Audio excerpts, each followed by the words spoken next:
సైనసైటిస్‌కు వైద్యం విషయంలో ఎలాంటి మార్పులొచ్చాయి? ఇప్పుడున్న అధునాతన టెక్నాలజీతోనో దాన్ని పూర్తిగా నిర్మూలించే అవకాశం ఉందా? చాలా చక్కటి మార్పులొచ్చాయి. అవి సైనసైటిస్‌ని మనం పూర్తిగా ఇప్పుడు క్యూర్ చేయగలుగుతున్నాం. కానీ టెక్నాలజీ ఇంకా అన్ని చోట్ల అందుబాటులోకి రాలేదు. అదొక చిన్న లోపం ఉంది.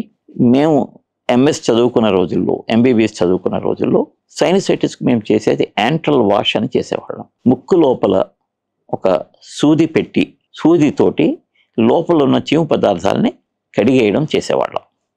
దానివల్ల రోగికి కొన్ని వారాల పాటు ఉపశమనం లభించేది.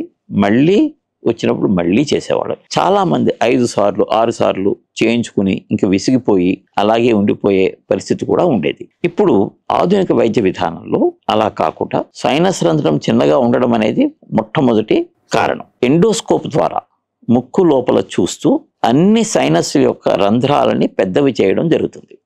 దీనికి రకరకాల పనిముట్లను వాడడం జరుగుతుంది. డిబ్రైడర్ అనే పరికరంతో ఇది ముఖ్యంగా చేస్తాము.